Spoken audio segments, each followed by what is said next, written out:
Welcome to the Can I Pick Your Brain podcast, where successful entrepreneurs get their brains picked so you can apply mindset tricks and game-changing tactics that will help you become unstoppable.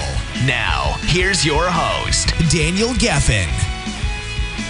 Hi, fellow brain pickers, and welcome to episode 52 of Can I Pick Your Brain? Today, I'll be picking the brain of a man who was the lead international kidnapping negotiator for the FBI. Chris Voss was also a member of the New York City Joint Terrorist Task Force for 14 years and has been involved in some of the most famous hostage situations. In fact, he was the one that negotiated the surrender of the first hostage taker to give up in the Chase Manhattan Bank Robbery. Chris was trained in the art of negotiation by not only the FBI, but also Scotland Yard and Harvard Law School.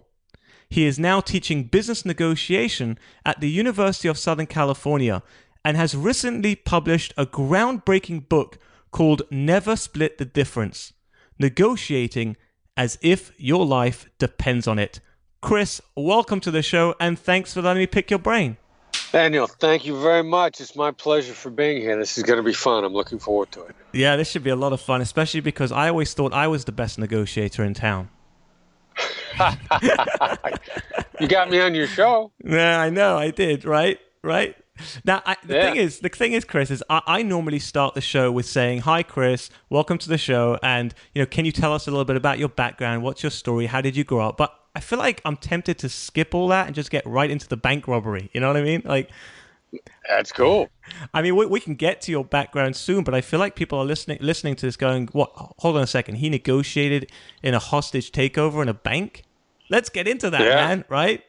So, all right, yeah. Can we go back there? I mean, can you take us back to that day and I guess describe what happened? Well, yeah, it was kind of crazy because I was actually scheduled to do another interview that day. And one of my partners came walking in the office. He said, "Hey, there's a bank robbery in Brooklyn. I think there's hostages. Let's go."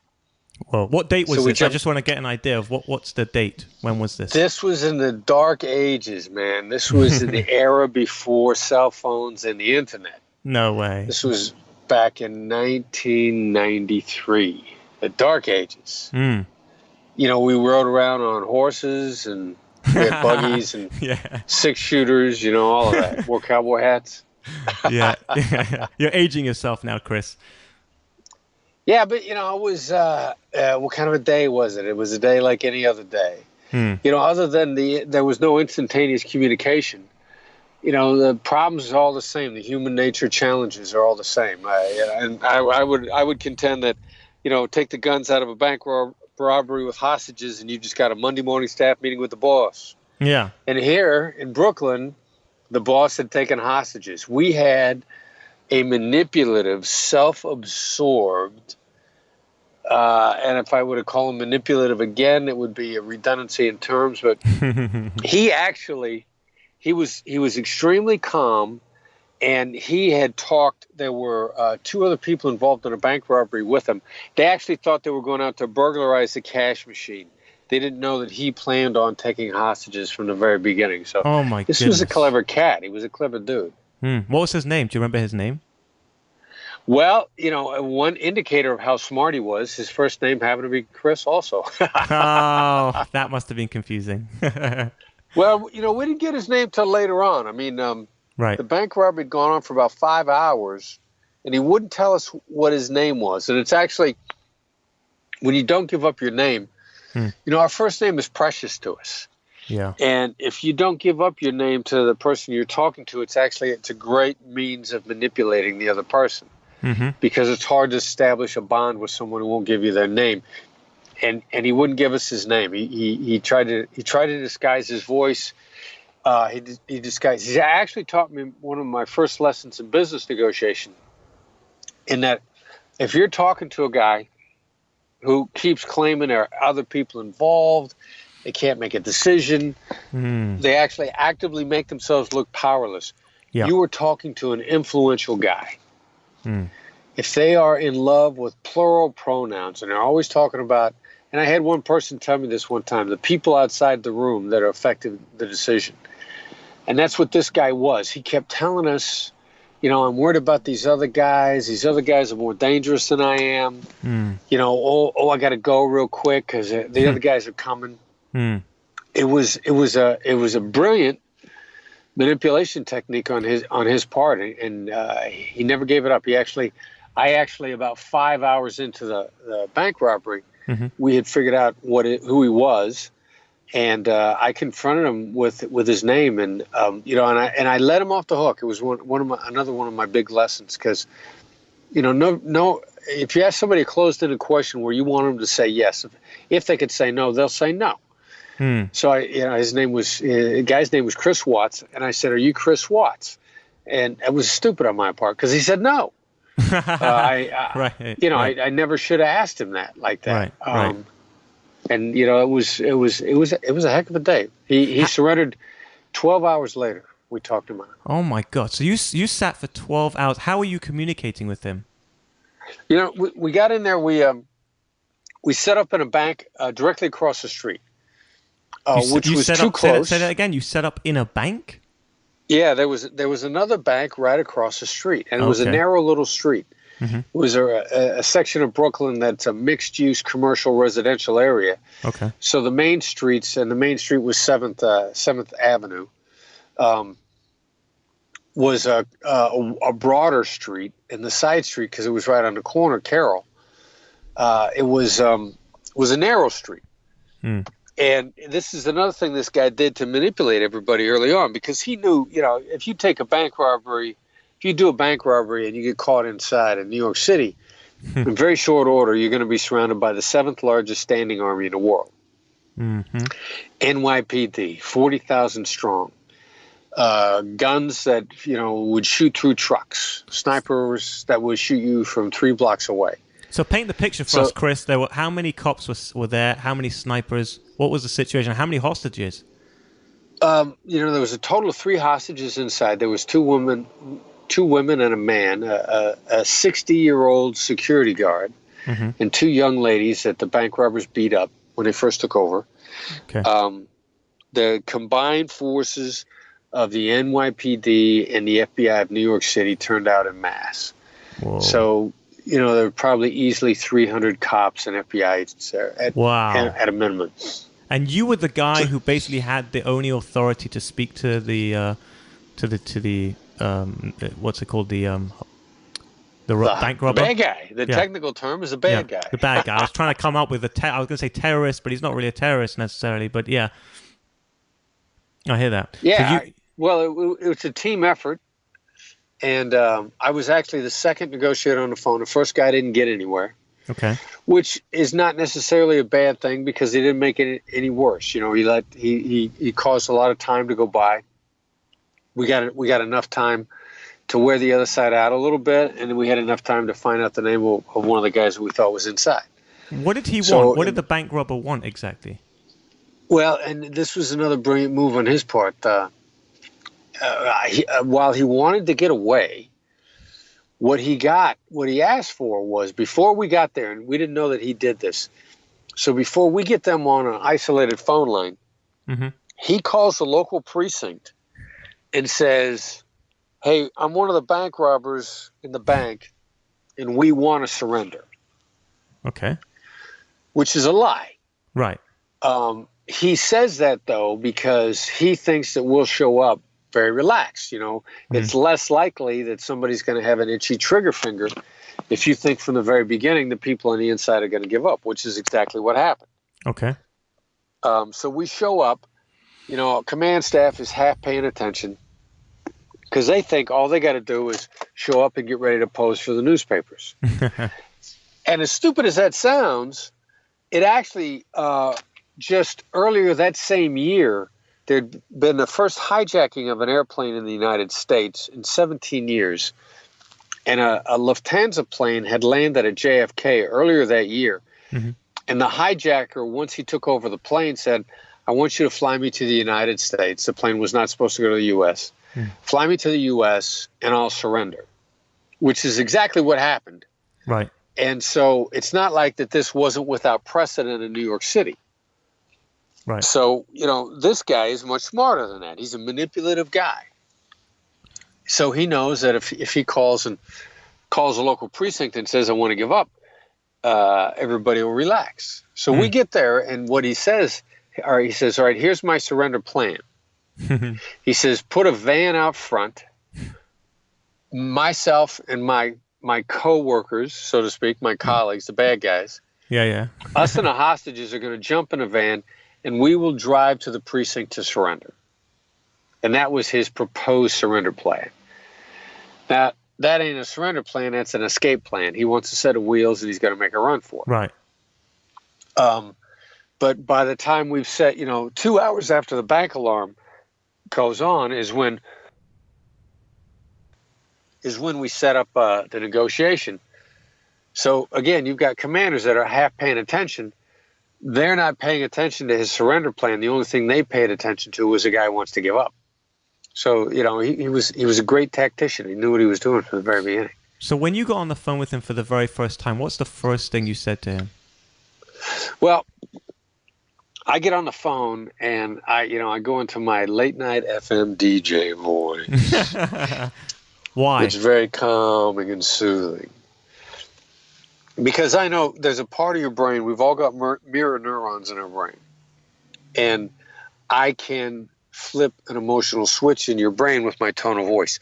So if I'm in a good mood and I'm smiling and I'm really happy, you can actually hear the smile in my voice. And a part of your brain will smile back. Even if you're a terrorist? Even if you're a terrorist. It's an unconscious response. That's why they call them mirror neurons. Wow. So I know that those mirror neurons are there. And as soon as I start to talk calmly and softly, which you are, you and your listeners, you guys are almost feeling like going to sleep as soon as I do that. Hey, Chris, don't put my listeners to sleep, right? We're gonna Don't put that. Yeah, wake up, everybody. Everybody wake hostage up now. Negotiator. Yeah, hostage. Yeah, but I know. And when I'm in a contentious negotiation, like if you're in a deal where you got to throw something out on the table, the other side isn't going to like, all you got to do is go into your late night FM DJ voice. All right, Chris. So he asked for a van. So he asked for a van. And what do you say? So I say, I give him a version of how we're supposed to do that.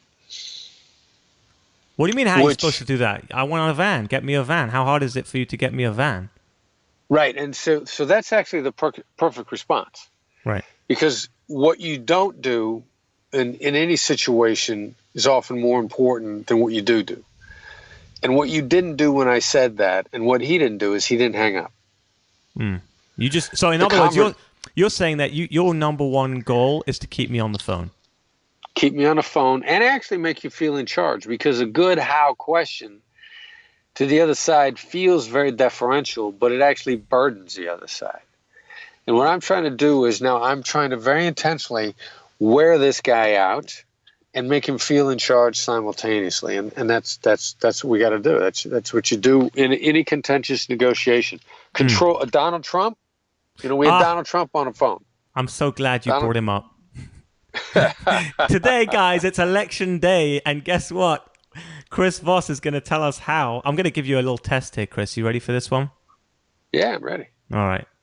I don't usually get political on the show because I'm not so into politics, but today is election day, and I wanted to sort of, throw this one out at you. If you were a Hillary Clinton supporter, okay, and you don't have to say who you're supporting, that doesn't matter. But if you were a Hillary Clinton supporter, how would you negotiate with a Trump supporter and vice versa? Well, you start by recognizing the things that they like. So you say if you're a Trump supporter, you believe that the system is out of control. And if you believe the system is out of control, you feel the system is unfair. So you can say to a Trump supporter, it sounds like you believe in fairness. Right. Because from their perspective, and again, it doesn't matter what I think of their position. What matters is what they think of their position. Mm-hmm. And they believe that the system has gotten very unfair. They believe that Washington is broken and Washington is corrupt. So if you're angry about corruption, then you believe very strongly in honesty. Again, we're not talking about whether or not any of this makes sense, or whether or not it's hypocritical for a guy to refuse to release his tax return and then say, "But I believe that the system is broken and corrupt." And you want to point out, you might want to point out, and in any negotiation, the last thing you want to do is point out the inconsistencies in somebody's behavior. It's not going to do anybody any good. It's going to make them mad, and it's going to make you feel more smug and self-satisfied, which is going to make them even madder. So the idea, you negotiate, I believe you negotiate with people first. So what we're looking for is basically is emotional common ground, not life common ground. You from Iowa? I'm from Iowa. I grew up in Iowa. You from a small town? You Italian? You're Irish? Whatever you are. That's life common ground. Okay. We're looking for emotional common ground, what we believe in together. And that's what creates coalitions. And what Trump has said, and also what Hillary says, is she talks about her beliefs, and then there becomes a coalition around what she believes.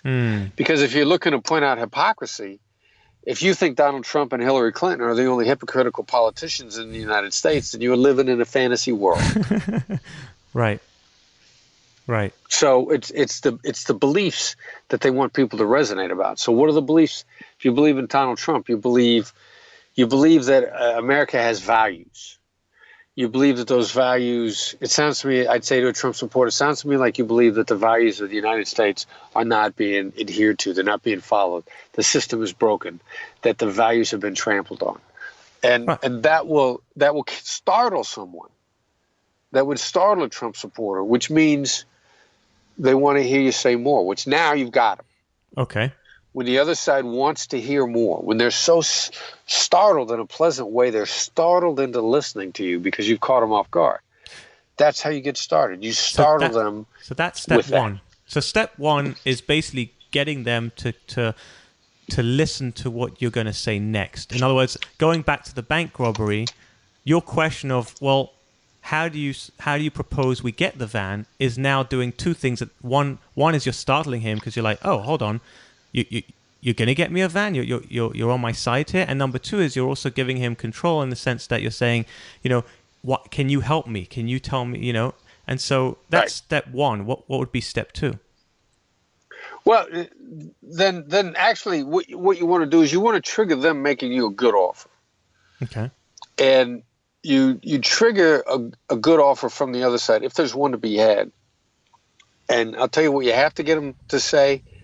And what sounds almost like it, but it's really bad. You want to get somebody to say that's right.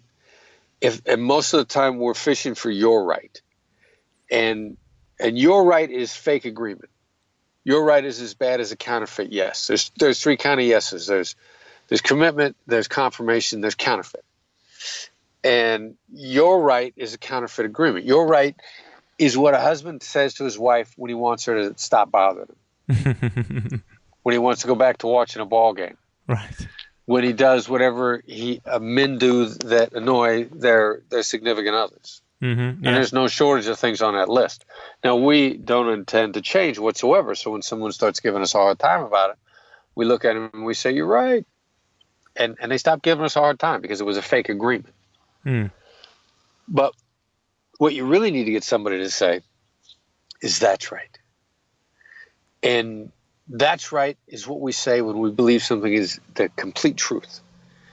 And we just pronounce what we've just heard to be the truth, and then we embrace it. The truth will set you free. That's what we feel. You can't handle the truth. I can channel Jack Nicholson. I can, I don't know who said the truth will set you free, but some civil rights leader, I'm sure, did at some point in time, who I admire. Uh-huh. So you're basically saying that we're trying to get the truth. When you say that's right, you're not lying because you're saying that's right for you. Right? Yeah, well, what we feel when we say something is that's right, we feel it's a universal truth. It's actually, in my book, my co-author, Tal Ross, who's a brilliant guy. I mean, thank God I brought him on board to help with the book because he's very insightful. And he said, explain to me why that's right works. And I said, I'm a practitioner. I can't explain why everything works. I just know what works. Yeah. And he said, I think it's a subtle epiphany. I think it's what people feel when they think they've discovered a truth, a universal truth, and it's their confirmation that they've just accomplished an epiphany. And if I'm responsible for your epiphany, then at that moment you feel bonded to me and you will do for me. It doesn't matter what, if it's little, if it's big, I don't care. I want good things to happen, and that's how I make them happen. Okay, so what happened, let's say, for example, with the bank robber, when you asked him that question? What was his response? Well, we go. He tries to put the burden back on us, but he because he was instinctive enough to know that I had just burdened him. So we talk back and forth a little bit, and I did a negotiator's confrontation. A classic confrontation is not, yelling at someone. We think confrontation is, I hate you, I hate your family, and you're an idiot. Yeah. We think that's what confrontation. What confrontation is look at this and explain this to me in some fashion, some version of that. So we found out who this guy was because we found his car. We found his van. And it was stashed nearby. He thought it was stashed in a safe place. And since it was stashed with hundreds and hundreds of cars, it took us 5 hours to run down the registration of several hundred cars till we found and talked to the owners. But we found one, we couldn't find the owner. And we went to the owner's house and they described the owner. And then we brought the person from his house out to listen to our guy on the phone. He said, no, yeah, that's Chris Watts. I recognize his voice. Wow. So I'm on the phone with this guy, and I do a version of, look at this and tell me what you think. I said, there's a van out here, and we've gotten a registration for every van. And this last remaining registration, we can't find the owner. His name is Chris Watts. And I go silent. And then he started to, he felt like he lost control. He started to sputter and stumble. He said, okay. And that's when I should have said, I know you, Chris Watts, because it's hard to deny a statement. It's hard to deny an observation. That's when I made the mistake of saying to him, okay, I heard you say you recognized the name. Are you Chris Watts? And that's when he said no. So it was a problem. Right. But I said, well, we started talking about the van. He said, well, you traced my driver away. And then I did what a negotiator's technique, a mirror. I said, we chase your driver away, which is a repetition of the last three words. People always say more after you do that. They always say more. That's very interesting. And I said, we chase your driver away? He said, yeah. When he saw the police, he cut and run. Which now we've got a spontaneous admission that there's a third person here that we don't have in custody. He was there and he ran. We had no information about that up to that point in time. That's, again, the negotiator technique of mirroring, which is just a repetition of a couple of words. It's real concise. People always give more information, and that's what this guy did. So in business, that's that's very helpful, because if you're on the phone, let's say you're on a sales call, and someone says, well, the truth is it's too expensive, right? And then, so by saying it's too expensive, is that what you would do? You would say, you're saying it's too expensive? And then they would say, yeah, because da-da-da-da-da-da, and you'd get more information. Exactly. And what you did just now would be perfect, because you can upward inflect to make it sound like a question. It's too expensive, which is what you did. And they go on. They might say, and when people say it's too expensive, it's not necessarily that something's too expensive. They're saying they're not buying what they want to pay for. So they're more likely to say, well, yeah, what I really want is X, Y, Z. Now they hone you in on what the real problem is. If you're getting what you feel you pay for, actually, if you're getting a good value for your dollar, you'll never say it's too expensive. So sometimes somebody doesn't say that. They don't want you to drop the price. They probably want you to change the deal. And they may actually want you to change the deal in a way that's more profitable for you. And so that's why dropping a price is a first bad move. If it was too expensive, if it's not the right fit, if whatever you're selling is not the right fit, dropping a price doesn't make it fit better. Right. So let's say, for example, you were selling me a guitar, right? and let's say it was one of these high-end guitars that it was expensive. So how would you, let's say if I said, well, that's too expensive, that guitar is too expensive, would you, what would you do? Would you try and offer me a different guitar or try and sell me that particular guitar? Well, besides the mirror, it's too expensive. It's too expensive. If I don't get any more information out of that, I'd say, it sounds to me like there's something about this guitar you like. Now, that's a straight observation of something that's pretty much indisputable, because the guy ain't looking at the guitar, guy or gal is not looking at the guitar, unless there's something they like. So it's close to what they want. And if it's exactly what they want, I need them to repeat that. Because when they repeat it, the words are stronger. Words out of the other side's mouth are always much more important. You know, you want the key words out of their mouth. If it's not, you know, maybe he guides me to another guitar. You know, who knows? I don't know what the possibilities are. My profit margin on the other guitar might be higher. The other guitar might be a guitar I'm having trouble selling anyway. But I'm now on a route to a more satisfied customer, which means there's repeat business. You got to buy guitar strings. You got to buy picks. You know, in many cases, the follow-on business is more profitable than the initial business. Right.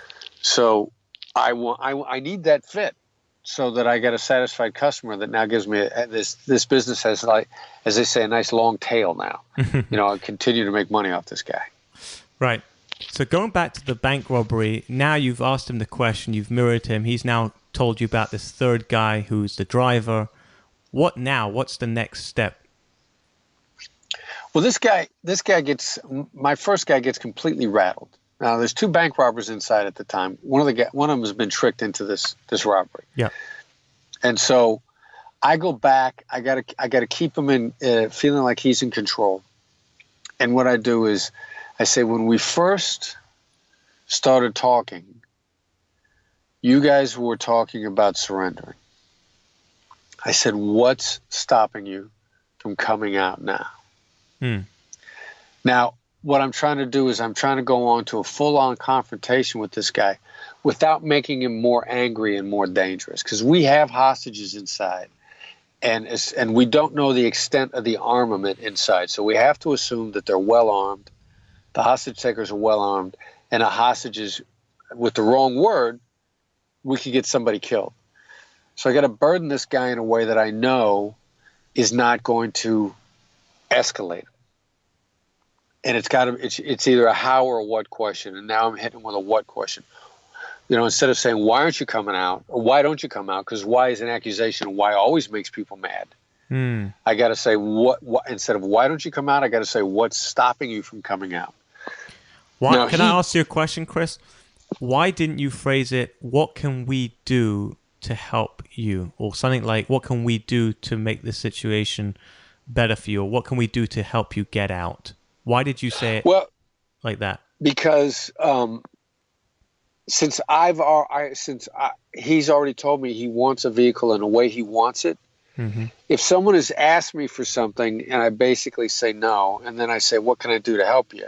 The other side's reaction is, you didn't do to help me what I asked for. So don't pretend like you're trying to help me, because that's a fake help. You know, hi, I want a nice guitar. I can't give you that guitar. How can I help you? Well, you ain't trying to help me, because I already told you what I wanted. You're not doing it. So I'm intentionally steering away from the word help, because help is often a trap. Because my idea of help and your idea of help are usually two different things. And it really is. It's another way of fake agreement. Got it. You've asked somebody for something, and they say no, and then they say, how can I help you? Well, you just shot me down. Right. So I need to focus at this point in time. I'm trying to box him in. I'm trying to get him to focus on what's stopping him. Now, he might come back with saying, like, what stopped me from coming out is you didn't give me what I wanted. Right. That's a possibility. You know, I'll deal with that. This is like the situation with the guitar where I might say to the person, you know, what's stopping you from buying the guitar? And they may say, well, what do you mean? I just told you it's too expensive. Okay. And then I come back, all right, so it sounds like there's another avenue here that will work for If we get there, the conversation we're going through in our mind right now too is very interesting because as human beings, we're often scared to say things because we say, well, what if they say this? Now what do I do? Right. We're actually hardwired to see more problems than are there. That's why human beings have survived on this planet. We're hardwired to see 13 out of the actual 3 problems we will face. So, and that's why we no longer pick up poisonous snakes, because we say, oh, something that looks like a rope is going to bite me. I shouldn't pick it up.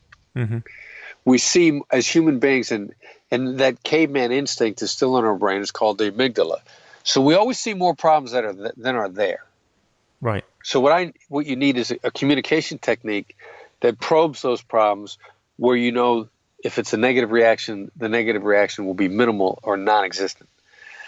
So what my guy does, what Chris Voss does, when I say what's stopping you from keeping you from coming out, all he does is he refuses to come back on a phone. He puts the phone down and he doesn't come back. So because he doesn't come back, and to this day, I don't know what he said to the other bank robber, but the next time I call in, the other guy picks up the phone. Oh, interesting. Now, normally, if you're negotiating and the other side switches negotiators, nobody switches to get nicer. They always switch to take a harder line. So this next guy's coming on the phone, and he's trying to take a harder line. He comes on the phone. He wants to know where the van is. But I got my full-on late night FM DJ voice going, and also, now I'm being very straightforward with him. And interestingly enough, 90 seconds into my conversation with this guy, he tells me he trusts me. Interesting. So I know that with that statement, if he trusts me, read between the lines, what's he really saying? I'm scared. I'm scared. I'm scared, and it's so far as at this moment in time, you might be the only person that can help me, that I can actually that keep me from getting killed. Right. Because what's he scared of? There's guys out there with really big guns that are putting little laser sights right on his forehead, as far as he knows. So I'm now the guy, and I pick up on this. I start telling him that I'm his way out, and then he starts talking to me about jail time. And so now my statements to him are, you can't change what's happened. You can only change where this is going. But I don't say it to him that directly, because, you hit people with stuff directly. They feel like you're forcing it down their throat.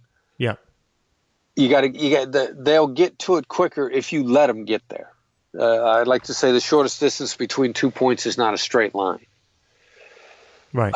So I want you to figure something out on your own, and you'll embrace it faster than if there's actually some solid data. If I want to tell you something, I have to actually tell it to you 19 times before you'll accept it. Really? But if I can get you to discover it, I can probably get you by questions, by tone of voice, open-ended what and how questions, observing the truth of the situation. I said to him, sounds to me like you don't want to be there. You'll actually come to the conclusion much faster than the amount of time it would tell me to tell you 19 times. Right. And I'm very time sensitive. If it's, I like stuff that works, that are hacks, they're communication hacks. Yeah. If I get you to discover it, I can get you to discover it faster than if I tell you. Because I'm impatient. I want stuff my way sooner. So what happens next with this guy? Well, we get to the point where he actually says, I say to him, what's stopping you from coming out? He says, I don't know how I do it. And now I've said, okay, here's how this goes down. And I begin telling him what it'll look like, because I'm trying to put a vision in his head. It's what a salesman does when he wants you to buy a car. He says, hey, look, can you see yourself driving around in this car? Can you see pretty girls waving at you when you're driving a sports car? you're trying to put a vision in people's heads. Right. As a hostage negotiator, I now paint a picture to him of what it looks like for him coming out safely. I actually try to do that really early, because if I say, here's what it's going to look like when you come out, they're going to say, I'm not coming out. And I'll say, I didn't see you coming out now. I just want you to know what it's going to look like when you come out, so that you don't get hurt, because not getting you hurt is my number one priority. And, I want to pick a point in the future that we can both agree on, and we can both agree that he wants to live. So I am focused on making sure this guy lives. Right. So I paint the picture for him, and then actually what ended up being the kicker on it was, and this is why I never negotiate alone. I always have wingmen who help me listen. They're not there to help me with subject matter. They're there to help me listen. So one of my other colleagues, a guy named Special Agent named Jamie Cedeno, Jamie heard something in this guy's voice, and Jamie hands me a note that says, tell him you'll meet him out front. Because this has all been over the phone, and this guy hasn't seen me, and he's never seen me. Finally, I said, I tell you what, I said, if you want to come out right now, I'll meet you out front now. And this guy says, yeah, I want to end this stuff. He didn't say stuff, but he said, yeah, I want to end this. And as soon as I agreed to meet him out front, because Jamie heard it, then he agreed to come out. And I got up, and I put on some bulletproof gear. I went outside, and there were a couple more glitches, but we got him out. He came out. And what about the main guy, the Chris? Interesting question. Now, what in God's name is going on inside the other guy's brain? But right? Can I ask you a question before you go further? Why didn't you use him as a bargaining chip? Why didn't you say you can come out as long as you bring a hostage with you, or 2 hostages with you? In these sorts of situations, a thread is better than a logjam, so to speak. Yeah. I want to start a behavior. We want to demonstrate to everybody there that a human being, good or bad, can walk out the front door and not get hurt. Right. So if he comes out, number one, there are fewer bad guys inside to threaten the hostages. Number two, the other bad guy sees another guy walk out safely without getting hurt. Right. And besides their second concern, after being worried about getting shot, their second concern is about catching a beating, as we would say in Brooklyn, which I'm not from, but I'd spent a lot of time there. He's worried about catching a beating coming out. He's worried about that the police are going to take their nightsticks and do a tune on him. Yeah. So he needs to see someone come out who's going to be treated with dignity and respect. He's not going to get wrestled to the ground. He's not going to get thrown across the hood of a car. He's going to see somebody who walks out like a gentleman and gets treated with dignity and respect. And now the momentum is way in our favor if we can demonstrate these things to these guys. The subtle message is very strong. Right. So our guy comes out, and now we also have a source of intel who he confirms for us who the guy on the inside is.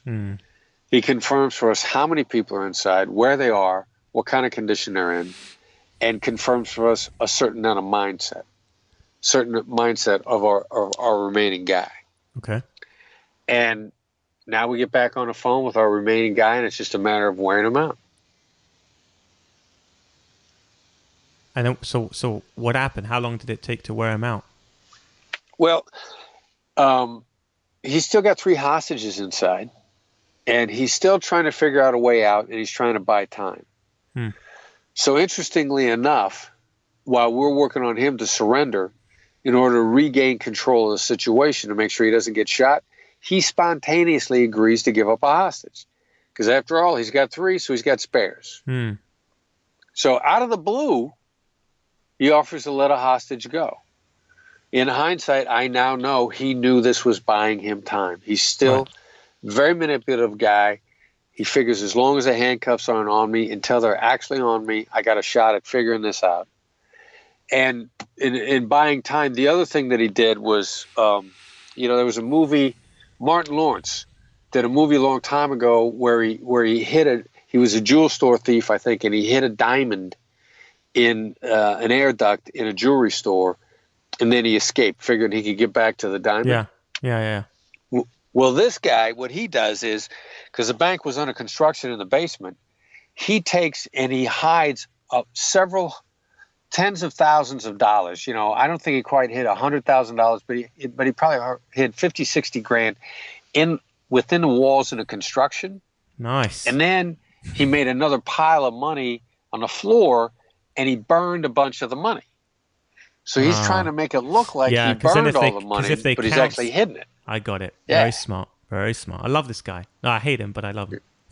Nice. The guy was thinking 2 steps ahead all the time. So he's thinking like, all right, so I haven't killed anybody. I haven't shot anybody. If I come out, I'm going to go to jail. I can plea bargain it down. There's a pretty good chance that I'm not going to do that much time. He actually ends up doing 12 years after it's all said and done. But he figures if I stash this money in the walls, I can come back and get it. It's like he made his own safety deposit box in the walls. He's got his own safety deposit box. And so worst comes to worst, if and when he finally comes out after he's had a chance to figure all this out, and before the day is over, he has let the 2 women go. Yep. And about 12 hours after the bank robbery started, which basically, I now know a typical situation like this, a lone individual can hold out in a place other than their home for about 12 hours. At about 12 hours, they get so worn down. If it's not a place where they can take a nap, get some sleep, take a break for an hour or so, 12 hours is about the limit any individual can hold out. And at about 12 hours, he agrees to come out. He's still got a hostage inside, but at that point in time, again, to try to maintain control, he spontaneously says, I'm going to come out at 8. Okay. And he walks out, and the video of him walking out, it was it was really interesting because he comes out extremely slow. It's been dark for about 2 hours now. We got spotlights trained on the bank. He's surrounded by the SWAT team. And he's moving real slow, and he's looking left and right and left and right. With every step he takes, if there's 6 inches of space in a line, he's going to be gone. He's going to try to make a break for it. Oh wow! But we keep the line is tight, and nobody loses control. He slowly walks towards us and makes a turn where we tell him to turn, and we put the cuffs on him, and he was then on his way to jail. But he's out now. Yeah. I have no idea where Chris Voss is today. Have you gone to meet him? Say hi, Chris. It's Chris. The guy who. I bet he listens to podcasts. You think he listens to podcasts? Oh my God, Chris Watts! If you're listening to this, and hopefully you've changed your life over and you've started a business, meet Chris Voss, who was the guy who helped you get out of there. Yeah, there you go. Maybe he'll call in. Maybe if he calls you or me.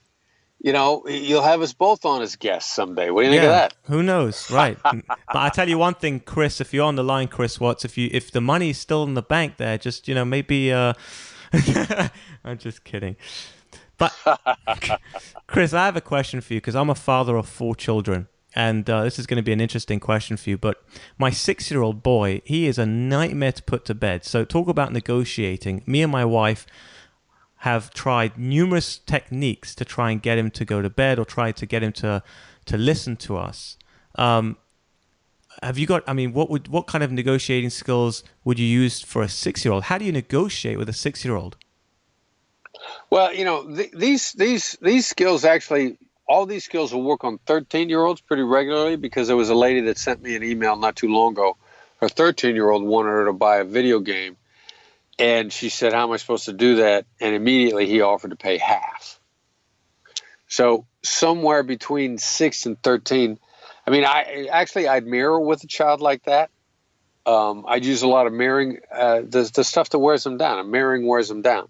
And then you're in the same situation I was as a hostage negotiator. That's why we had SWAT teams.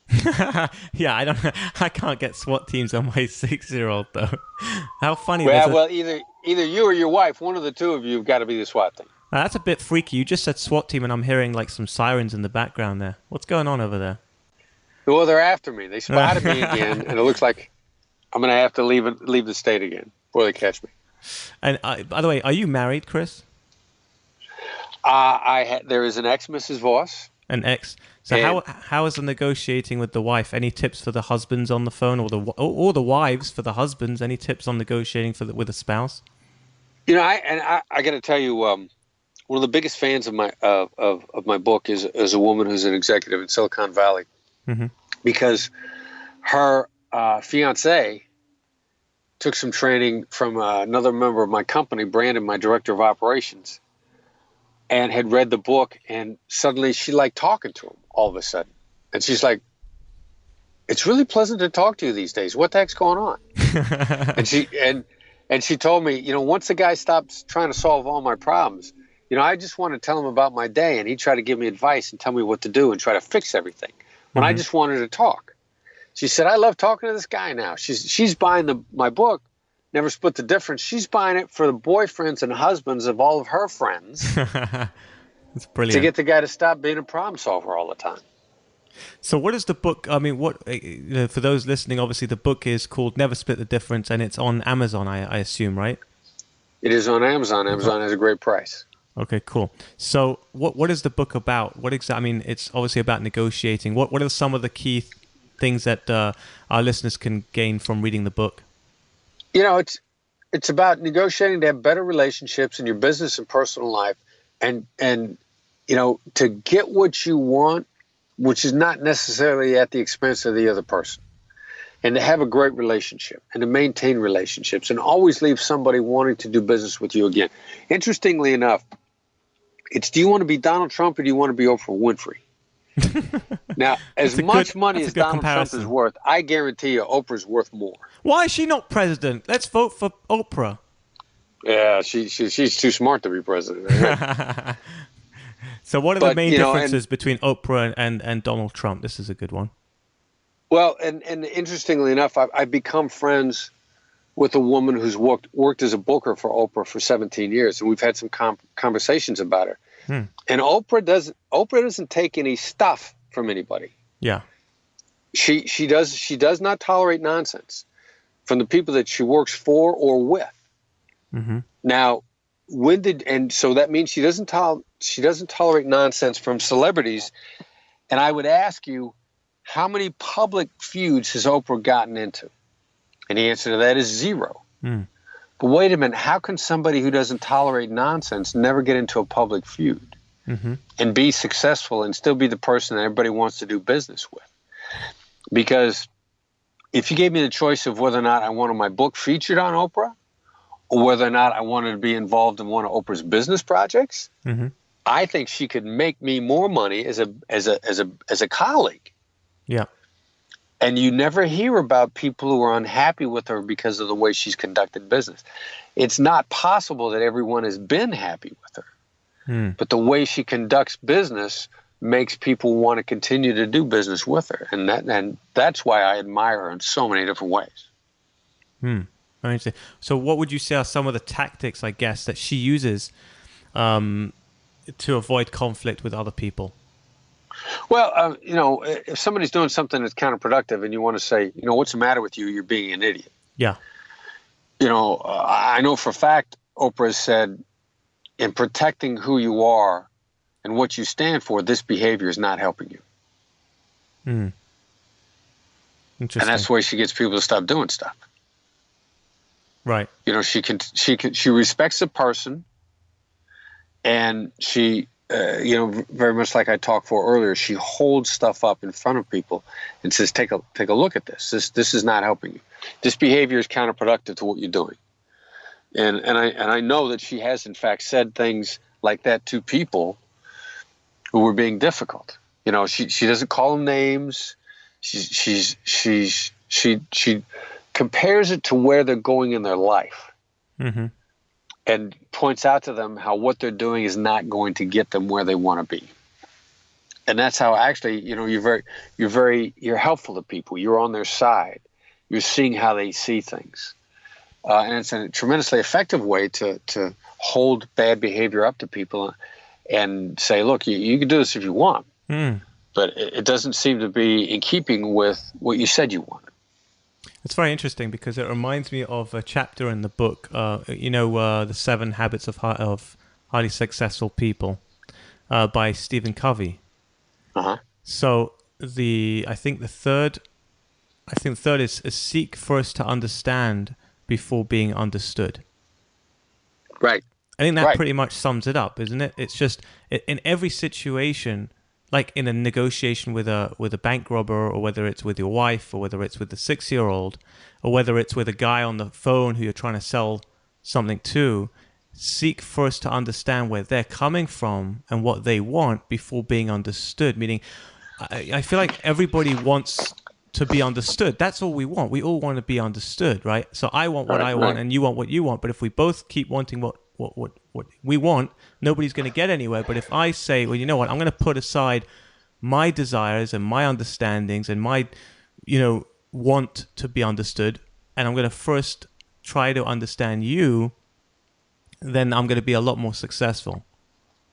And that loops us back to exactly what we were talking about earlier, because how do you know when you've met the first threshold of that you understand? How, you know it when the other person looks at you and says, that's right.